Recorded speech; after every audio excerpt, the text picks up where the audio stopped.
E um dos principais assuntos hoje, sem dúvida nenhuma, esse que a gente vai falar agora, é sobre a reconstituição policial que matou o comerciante Antônio dentro do banheiro do Bar Baran, um bar tradicional aqui de Curitiba. Você está vendo a imagem aqui do Ricardo Vilches?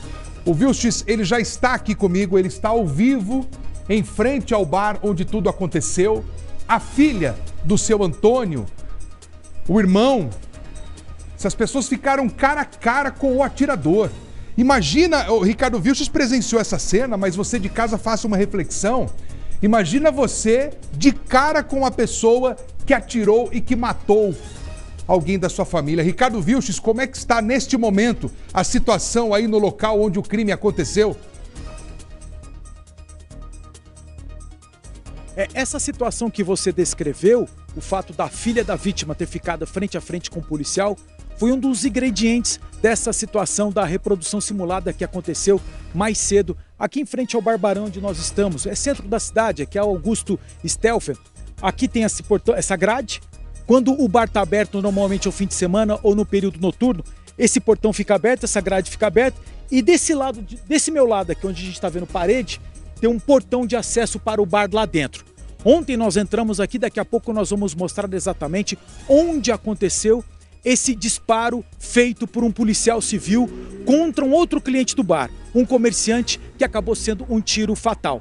Mas como eu estava falando, né, Furlan, além desse contato visual entre a filha da vítima, a irmã da vítima e também esse policial, houve um outro ingrediente também bastante importante nessa situação de agora cedo, que foi a presença do promotor de justiça Alexandre Ramalho aqui durante essa simulação.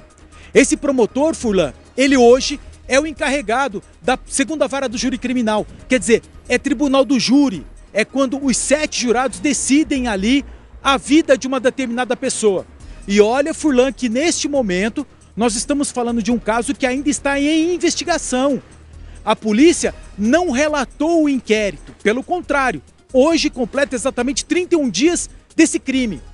O delegado pediu mais prazo para concluir esse trabalho e ele conseguiu na justiça. Ainda assim, com base nessa presença do promotor de justiça e também com base na entrevista que o advogado do policial deu para a RIC TV ao final dessa reprodução simulada, não há dúvida nenhuma que está todo mundo contando, Furlan, com a possibilidade desse caso ir sim para a júri popular. Ou seja, que o delegado indicie o policial por homicídio, que o Ministério Público denuncie esse policial por homicídio e que o caso vá para a júri popular. É dessa forma que a situação está caminhando. E por que a gente está falando sobre isso? E por que a necessidade dessa reprodução simulada, Furlan? Porque nós estamos falando de um crime de difícil solução para a Polícia Civil. Porque trata-se de um caso onde não existe testemunha ocular, não tem câmera de segurança e não tem, por exemplo, outras regras, outras formas da polícia chegar até essa situação. Nós estamos falando de uma briga que começou dentro de um banheiro, onde só estava a vítima, o agressor, a única testemunha estava fechada num outro banheiro e ali a única testemunha que nós tínhamos ali estava dentro do banheiro. Essa testemunha afirmou para a polícia que só ouviu a confusão e que lá dentro não há câmeras de segurança. Então, por todas essas condições, a polícia tem dúvidas na única versão para o crime. E a única versão do crime é para o assassino confesso, o policial Marcelo Monteiro, que assumiu ter disparado. Só que, na versão dele, esse disparo só aconteceu para ele se proteger. No momento em que ele estava tirando a arma, estava sendo agredido e aconteceu o disparo para a proteção dele. É isso que ele alega. E é isso que o advogado dele fala, Furlan. Preste atenção na entrevista que foi concedida pelo advogado de defesa do policial ao final dessa simulação que aconteceu mais cedo aqui no Bar Baran. Acompanha aí. Ele dá esse disparo de forma de proteção, de contenção, de defesa. Então, assim, ele saca essa arma, ele retém essa arma, o agressor, o senhor Antônio, já estava desferindo golpes, tenta tomar a arma dele, e suas provas demonstram pelo braço arranhado e tudo mais, e quando ele consegue tirar esse braço, ele efetua o disparo, porque ele já vinha sendo golpeado naquele momento, estava entre a porta, o agressor e as paredes. Não havia outra forma dele sair dessa situação. Ô Furlan, ao final dessa reconstituição também, que é assim que a gente fala, eu também pude conversar com o delegado encarregado dessa investigação, do DHPP. Ele disse que essa reconstituição foi um pedido dele em função das várias dúvidas que ele tinha sobre esse crime. Como, por exemplo, em que situação específica aconteceu esse disparo? Porque, repito, há apenas uma versão para essa situação. O policial disse que, essa é a versão dele na polícia, ele entrou no banheiro e a vítima já estava lá. Quando ele entrou no banheiro, o policial foi lá, usou o banheiro, foi lavar a mão e lá na pia, na única pia do banheiro, tinha um copo. Ele pegou esse copo, se abaixou e deixou o copo no chão. No que o comerciante, segundo o policial, chegou e falou: "Ô rapaz, não mexe no meu copo não. Em copo de homem não se mexe." O policial alega que imediatamente após isso, ele começou a apanhar quando estava saindo do banheiro. Começou a apanhar, disse que não deu um soco sequer no comerciante, que não xingou o comerciante e que disse que não se lembrava de ter xingado ou ter agredido o comerciante e que a preocupação do policial era uma só: fazer com que o agressor, na versão dele, não retirasse a arma que estava na cintura do policial. Foi nesse momento que eles colaram ali numa parede e que o policial tentou proteger a arma, é que aconteceu o disparo. Perceba a necessidade, então, dessa simulação que aconteceu aqui hoje, porque essa versão é do agressor, é do atirador, do assassino policial. E como é que o polícia vai poder confrontar se isso é verdade ou não? Fazendo essa reprodução simulada. Por isso que o policial esteve presente aqui. E ele detalhou ali para os peritos de que forma que aconteceu essa briga, em que posição ele estava desse lado aqui para o agressor, estava desse lado para o agressor, estava de costa. Então, esse depoimento que o investigador deu na presença do promotor de justiça, do delegado, dos peritos e do advogado de defesa é o que vai fazer a diferença. E nesse momento a perícia vai ter todas as condições de chegar e falar o seguinte: opa, essa versão aqui do investigador sobre essa briga não está batendo com essa versão que ele deu agora aqui, quando nós estávamos presentes. Então, Furlan, é para isso que houve a necessidade dessa reprodução. A gente tem também um momento em que o Marcelo, o investigador, ele chega até aqui ao Barbarã. Ele está... Bom, nós estamos bem aqui em frente. Os policiais já estavam todos lá dentro. E o Marcelo foi o último a chegar. Ele estava do outro lado da rua. Ele estava de uma camisa de manga longa num tom claro e usando óculos escuros. Ele atravessou a rua aqui. Foi nesse momento em que eu tentei fazer uma entrevista com ele.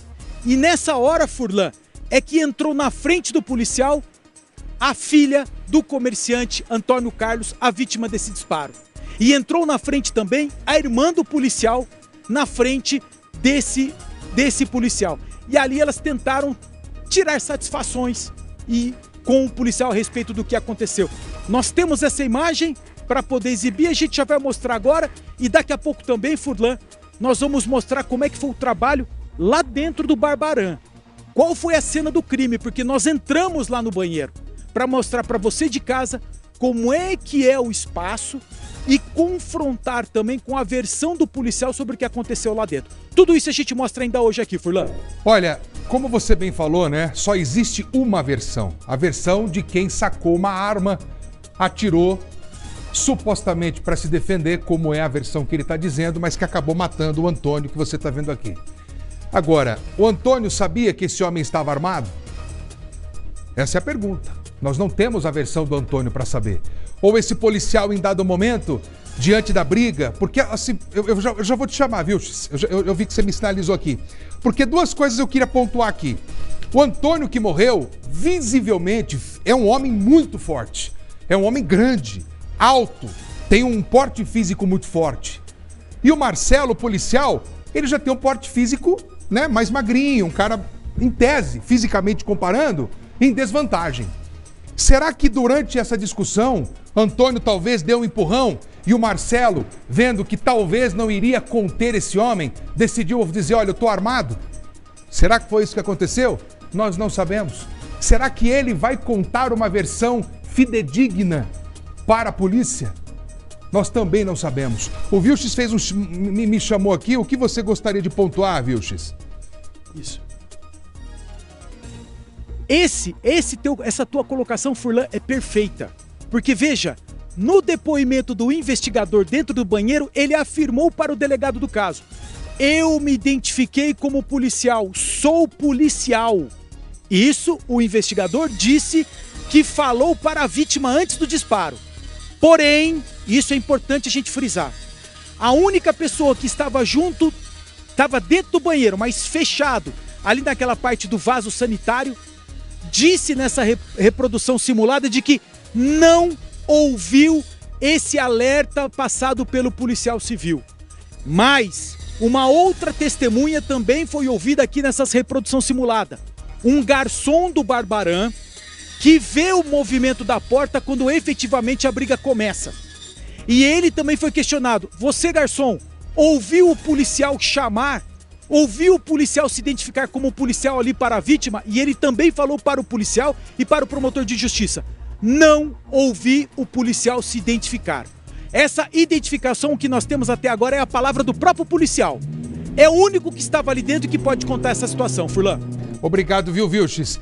Pô, já já a gente vai trazer novas informações. Tem essa imagem que é a imagem do dia, a filha encarando o homem que tirou a vida do pai dela. Tá aqui, ó, essa garota aqui, ó.